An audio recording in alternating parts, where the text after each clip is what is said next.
Hello everyone, आप सभी को मेरा नमस्कार। मैं गोविंद कुमार आप सभी का मैथमेटिक्स क्लास में स्वागत करता हूं। पिछले वीडियो में हम लोगों ने दिए गए अवयव का व्युत्क्रम ज्ञात करना सीखा था। आज के इस वीडियो में हम 3x3 कोटि के अवयव का व्युत्क्रम ज्ञात करना सीखेंगे। यहाँ पर हमें एक 3x3 कोटि का अवयव दिया गया है, तो देखते हैं क्वेश्चन में क्या चीज़ कहा गया है। प्रारंभिक संक्रिया के प्रयोग से दिए गए अवयव का व्युत्क्रम ज्ञात कीजिए यदि उनका अस्तित्व है। तो देखिए, जब हम दिए गए प्रश्न को हल करते हैं, प्रारंभिक संक्रिया का यूज़ करके हल करते हैं, और जब प्रारंभिक संक्रिया का यूज़ करने पर, प्रारंभिक संक्रिया का उपयोग करने पर जब किसी स्थिति में दिए गए अवयव के पंक्ति या फिर स्तंभ, किसी भी पंक्ति या फिर किसी भी स्तंभ के सभी अवयव यदि 0 आ जाते हैं तो उस स्थिति में दिए गए अवयव का अस्तित्व नहीं होता, अर्थात उस स्थिति में हम दिए गए अवयव का व्युत्क्रम ज्ञात नहीं कर सकते और ऐसा अवयव अव्युत्क्रमणीय कहलाता है। ठीक है, आइए अब हम क्वेश्चन को आगे सॉल्व करते हैं। और सॉल्व करने से पहले यह जान लेते हैं कि हमें क्वेश्चन को जब हम सॉल्व करते हैं, तो जब संक्रिया का यूज़ करते हैं, क्वेश्चन को सॉल्व करने के लिए हम संक्रिया का यूज़ करते हैं, तो संक्रिया का किस प्रकार से उपयोग करते हैं। तो देखिए, सबसे पहले हम क्या करते हैं कि मुख्य विकर्ण के ये जो तीनों मुख्य विकर्ण मैंने पहले ही बता चुका है। तो इस दिए गए अवयव के मुख्य विकर्ण में कौन कौन से अवयव है, 2, 1 और 3, ये क्या है, तीनों मुख्य विकर्ण के अवयव हैं। तो जब भी हम प्रारंभिक संक्रिया का यूज़ करके इस सवाल को हल करते हैं, इस टाइप के सवाल को हल करते हैं, व्युत्क्रम ज्ञात करने वाला, तब हम मुख्य विकर्ण का जो पहला मान होता है, जो मुख्य विकर्ण का जो पहला अवयव होता है, उस मान को 1 में बदलने का प्रयास करते हैं। मतलब ऐसे प्रारंभिक संक्रिया का यूज़ करेंगे कि यहाँ पर क्या आ जाए, 1 आ जाए, और जैसे ही यहाँ पर 1 प्राप्त हो जाता है, उसके नीचे के दोनों मान को, नीचे के दोनों अवयव को 0 में बदलने का प्रयास करेंगे।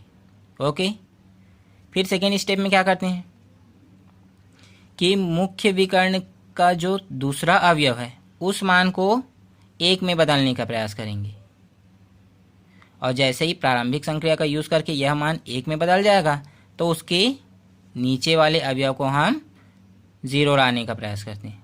ओके, फिर थर्ड स्टेप में हम क्या करते हैं कि मुख्य विकर्ण का जो लास्ट वाला अवयव है उस मान को हम प्रारंभिक संक्रिया का यूज़ करके 1 लाने का प्रयास करेंगे, और जैसे ही मुख्य विकर्ण के तीनों मान 1 में परिवर्तित हो जाएंगे और मुख्य विकर्ण के नीचे के भी ये 3 मान 0 में बदल जाएंगे, तो हम प्रारंभिक संक्रिया का यूज़ करके ऊपर के ये तीनों मान को भी 0 में बदलने का प्रयास करते हैं।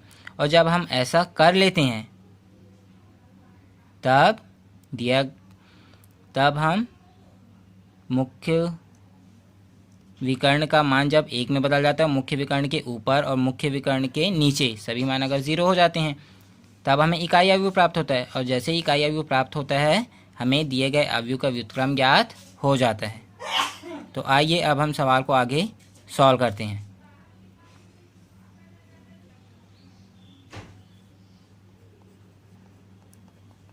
तो सबसे पहले हम दिए गए अवयव को a मान लेंगे कि माना a इक्वल टू क्या है, दिया गया अवयव जिसके पहले स्तंभ में है 2, 5, 0, दूसरे स्तंभ में 0, 1, 1, तीसरे स्तंभ में है -1, 0, 3।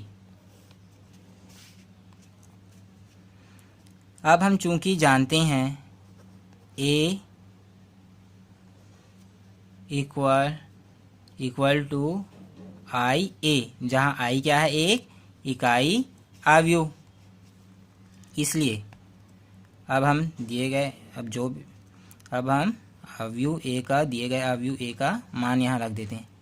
क्या मान दिया है, पहले कॉलम में 2, 5, 0, दूसरे कॉलम में 0, 1, 1, तीसरे कॉलम में -1, 0, 3 इक्वल टू, अब राइट साइड हम केवल इकाई अवयव का मान रखेंगे।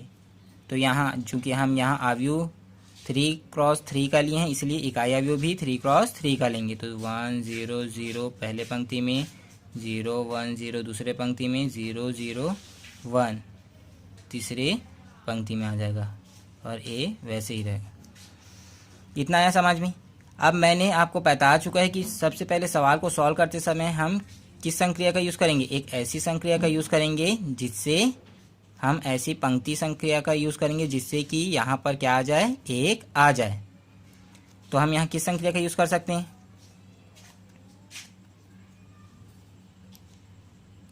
प्रारंभिक संक्रिया R1 में चेंज। क्या चेंज कर सकते हैं, हम R1 में 1/2 का गुणा कर सकते हैं।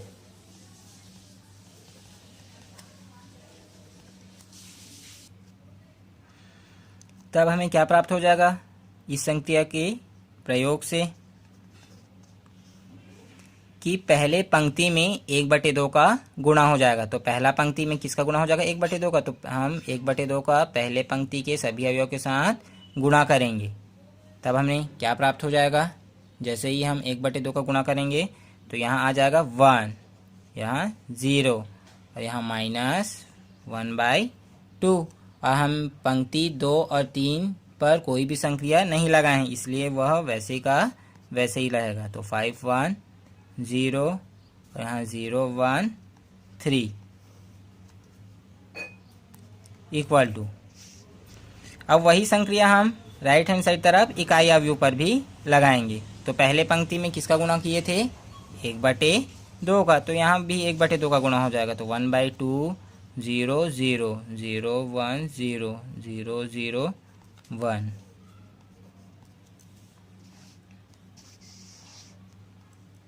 अब आगे हमें ऐसा संक्रिया लगाना है कि ये 1 के नीचे वाले दोनों मान क्या हो जाए, 0 हो जाए। तो देखिए ये वाला मान तो हमें 0 दिया है, तो हमें पंक्ति 2 दूसरे पंक्ति का यह मान क्या करना पड़ेगा, पहला मान 0 करना पड़ेगा। तो कौन सा संक्रिया का यूज़ कर सकते हैं हम, संक्रिया R2 में चेंज।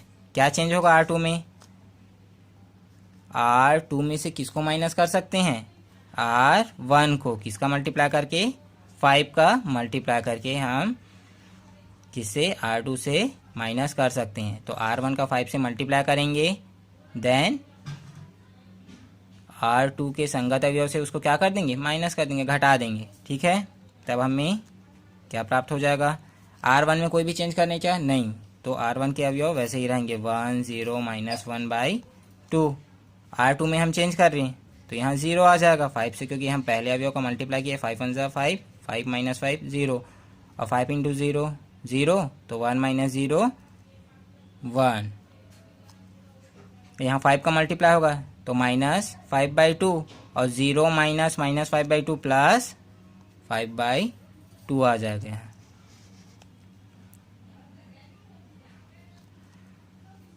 अब यहाँ R3 के एलिमेंट वैसे के वैसे ही रहेंगे, तो 0 1 3। और वही संक्रिया हमें राइट हैंड साइड तरफ भी यूज़ करना है। तो यहाँ क्या हो जाएगा, R1 के एलिमेंट तो वैसे ही रहेंगे, 1/2 0 0 और यहाँ क्या आ जाएगा, -5/2 और यहाँ 1 एंड 0 और लास्ट पंक्ति के अवयव 0 0 1 ही रहेंगे। आए इतना समझ में। अब हम आगे देखते हैं। तो हमें क्या प्राप्त हो गया, यहाँ देखिए मुख्य विकर्ण के पहला मान भी 1 मिल गया, इसके नीचे के दोनों अवयव 0 मिल गए। यहाँ 1 ऑलरेडी पहले से आ गया है, तो अब हमें यहाँ 1 और लाने की ज़रूरत नहीं है। अब इसके नीचे वाले वैल्यू को क्या करना पड़ेगा, नीचे वाले अवयव का मान को 0 में बदलना पड़ेगा। तो यहाँ 0 लाने के लिए किस संक्रिया का यूज़ करेंगे, हम तीसरे पंक्ति का यूज़ करेंगे। तो हम क्या संक्रिया यहाँ यूज़ कर सकते हैं, संक्रिया R3 में चेंज। क्या चेंज करेंगे, R3 -R2। देन हमें क्या मिलेगा, देखिए पहले पंक्ति के अवयव वैसे ही रहेंगे, 1 0 -1/2। दूसरे पंक्ति के अवयव भी वैसे रहेंगे 0 1 5/2। अब तीसरे पंक्ति में क्या अवयव मिल जाएंगे, देखिए पहले पंक्ति वैसे ही था 1 0 -1/2, दूसरा पंक्ति भी वैसे ही था 0 1 5/2, और तीसरे पंक्ति में हम क्या किए, क्या संक्रिया लगाए, R3 में से किसको माइनस कर दिए, R2 को, तो 0 - 0 0 1 - 1 0। तो यहाँ क्या आएगा, पहला वैल्यू 0, दूसरा वैल्यू भी 0। फिर उसके बाद आगे क्या करेंगे, 3 में से किसको माइनस करेंगे, 5/2, तब हमें क्या मिलेगा, 3 में से 5/2 को माइनस करेंगे तो हमें क्या मिलेगा, 1/2 मिलेगा। तो इस स्थान पर क्या आ जाएगा, 1/2। तो हमने क्या लिख दिया यहाँ, 1/2।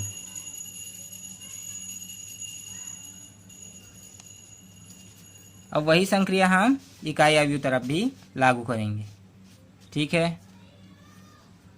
तो यहाँ पहला पंक्ति वैसे का वैसे ही रहेगा। पहले पंक्ति के अवयव क्या क्या थे, 1/2 0 0 और -5/2 1 0, और तीसरा पंक्ति में क्या आ जाएंगे, तीसरे पंक्ति में R3 को चेंज कर रहे हैं हम, तो यहाँ क्या आ जाएगा, 5/2 -1, और यहाँ 1 का 1 ही रहेगा।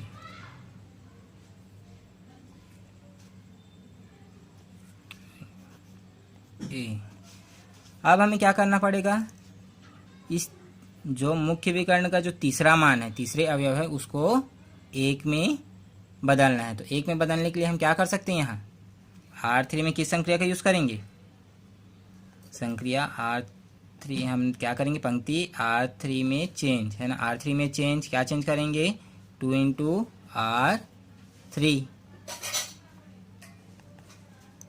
तब हमें क्या, अब देखिए यहाँ हम R3 में चेंज कर रहे हैं तो R1 R2 वैसे ही रहेंगे, तो 1 0 -1/2 0 1 5/2 0 0 1/2।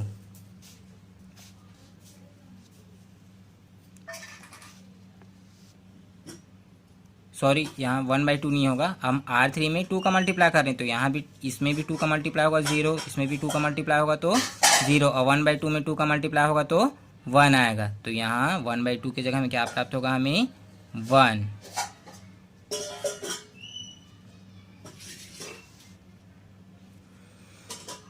अब वही संक्रिया हम राइट हैंड साइड तरफ भी यूज़ करेंगे। तो 1/2 0 0 -5/2 1 0, ये वैसे ही रहेगा। अब R3 में क्या चेंज कर रहे हैं हम, R3 में 2 का मल्टीप्लाई कर रहे हैं, तो 2 का इसमें इन तीनों अवयव में 2 का मल्टीप्लाई हो जाएगा, तो यहाँ क्या मिल जाएगा, 5 -2 एंड +2।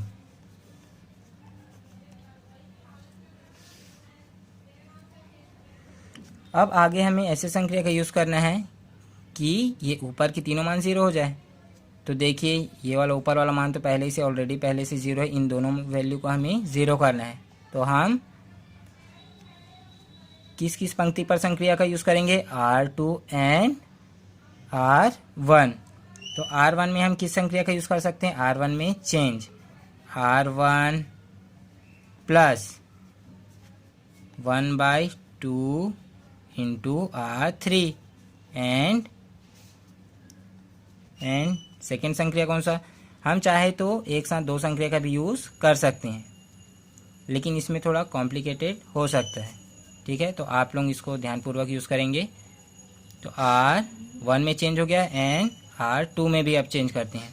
तो R2 में चेंज, क्या चेंज करेंगे, अब यहाँ R2 में यहाँ 5/2 को हमें हटाना है ना, 5/2 की जगह हमें 0 प्राप्त करना है। तो हम 5/2 को 5/2 से ही माइनस करेंगे तभी 0 आएगा ना।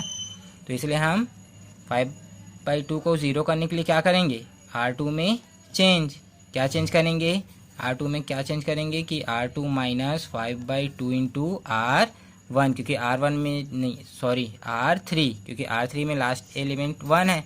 अब 1 का 5/2 से मल्टीप्लाई होगा और R2 से अगर माइनस होगा तो यहाँ 0 आ जाएगा, और R1 का यदि 2 से 1/2 से मल्टीप्लाई करेंगे और R1 से ऐड कर देंगे तो यहाँ 0 हो जाएगा। तो इस प्रकार से हमें नया अवयव क्या मिल जाएगा।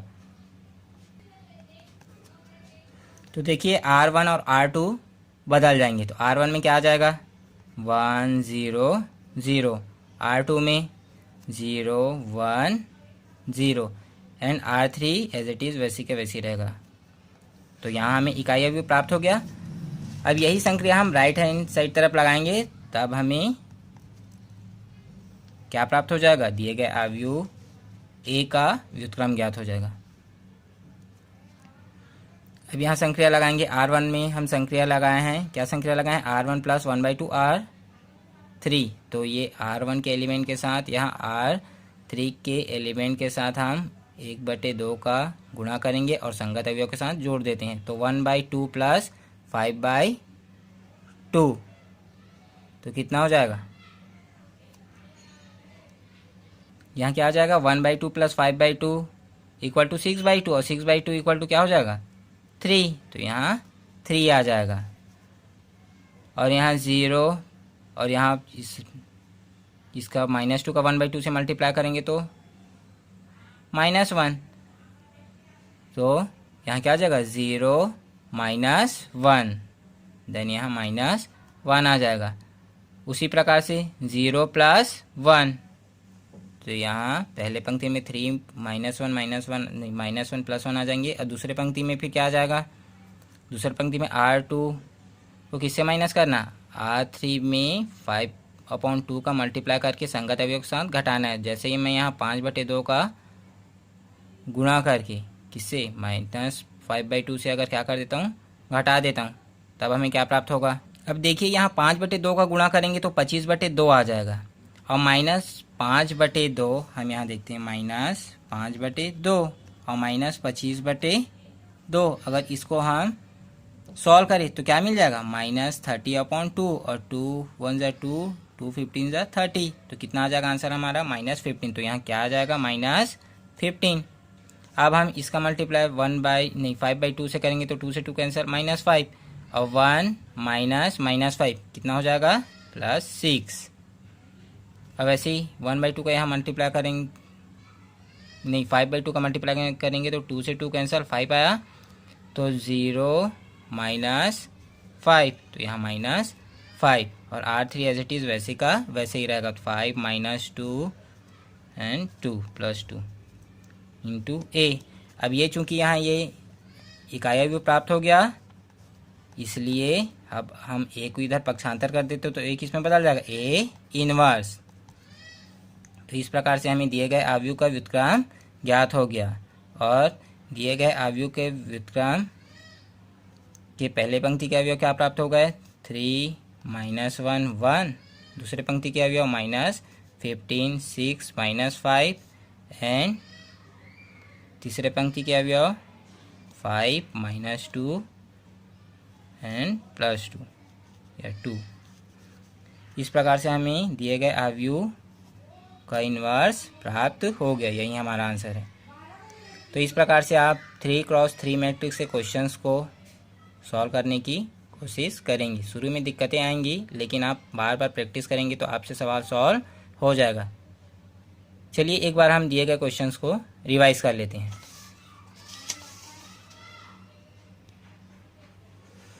तो सबसे पहले हमें दिया गया अवयव यह था। अब इसको हम क्या मान लिए, माना कि दिया गया अवयव A = इतना है, और चूँकि A = IA लिख सकते हैं हम। अब हम लेफ्ट हैंड साइड तरफ अवयव A का मान रख दिए और राइट हैंड साइड तरफ इकाई अवयव का मान रख दिए। अब हमें पहला अवयव यहाँ 1 लाना था, तो किस संक्रिया का यूज़ किए हम, R1 में चेंज। क्या चेंज किए, R1 में चेंज 1/2 इंटू R1। तो हम पहले पंक्ति में 1/2 का गुणा हो जाएगा, तो 1/2 का गुणा होगा तो यहाँ क्या आ जाएगा 1 0 -1/2, और वैसे यहाँ भी 1/2 0 0 आ गया।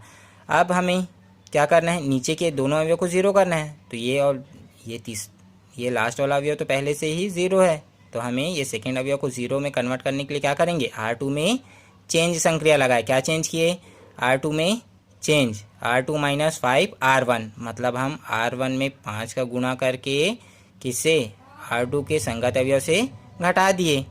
तो 5 माइनस 5 0 आ गया, फिर 1 माइनस 0 0 आ गया, फिर 0 माइनस 5/2। ठीक है, तो कितना आ गया प्लस 5/2 आ गया। ठीक है, और वही संक्रिया हम राइट हैंड साइड तरफ भी किए। तो यहाँ क्या आ गया, पहला पंक्ति का मान वैसे का वैसे ही था, दूसरे पंक्ति में क्या आ गया, जब हम यह संक्रिया लगाए तो -5/2 1 एंड 0। ठीक है, फिर आगे हमें अब इस वैल्यू को क्या करना था, 0 में बदलना था, जो कहाँ पर है, तीसरे पंक्ति में। इसलिए हमें कौन सा संक्रिया लगाए हैं, हम R3 में चेंज। क्या चेंज किया, R3 में चेंज R3 माइनस R2, अर्थात R3 में से R2 के संगत अवयव को घटा दिए। तो यहाँ 0 माइनस 0 0 हो जाएगा, 1 माइनस 0 1 माइनस 1 0 हो गया, और 3 माइनस 5/2 1/2 आ गया। तो इसी प्रकार हम यहाँ इसको लिखे, और वही संक्रिया हमें राइट हैंड साइड तरफ भी लगाना है। ठीक है, तो उसके बाद हमें यहाँ लास्ट अवयव, जो मुख्य विकर्ण का जो अंतिम अवयव, यहाँ 1 लाना था। तो यहाँ 1 चूँकि यहाँ पहले से कितना है, 1/2 है, तो यहाँ 1 लाने के लिए 2 से मल्टीप्लाई करना पड़ेगा। इसलिए हमने किस संक्रिया का यूज़ किया, R3 में चेंज 2 इंटू R3। तो ये तीसरे पंक्ति में 2 का मल्टीप्लाई हो गया, तो 0 0, और यहाँ 1 आ गया, और यहाँ भी 2 का मल्टीप्लाई हो गया, तो यहाँ 5 माइनस 2 एंड 2 आ गया। अब हम देखते हैं, अब यहाँ भी 1 है, मुख्य विकर्ण के तीनों ये 1 हो गए। अब ऊपर के वैल्यू को क्या लाना है, हमें 0 करना है। तो इस वैल्यू को 0 करने के लिए हमें R2 पर संक्रिया लगाना पड़ेगा, और इस वैल्यू को 0 करने के लिए हमें R1। तो R1 के लिए भी संक्रिया यूज़ की है, और R2। ठीक है, तो इस प्रकार से हमें क्या प्राप्त हो गया, 1 0 0 एंड 0 1 0, और तीसरा पंक्ति तो वैसे का वैसे ही था, 0 0 1। और वही संक्रिया हम राइट हैंड साइड तरफ लगाए, तब हमें क्या प्राप्त हो गया, 3 माइनस 1 1 माइनस 15 6 एंड माइनस 5, और तीसरा पंक्ति वैसे का वैसे ही था। और जैसे ही हमें यहाँ इकाई अवयव प्राप्त हुआ, हम ए को इधर पक्षांतर कर दिए, तो ए इधर आ जाए। ए जब पक्षांतर होगा लेफ्ट हैंड साइड से राइट हैंड साइड तरफ, तो किस में कन्वर्ट हो जाएगा, ए इनवर्स में। तो इस प्रकार हमें क्या प्राप्त हो गया, a inverse equal to 3 minus 1 1 minus 15 6 minus 5 5 minus 2 and 2। तो इस प्रकार से हमें दिए गए अवयव का व्युत्क्रम ज्ञात हो गया। तो आज के लिए इतना ही। आप सभी का धन्यवाद। जय हिंद।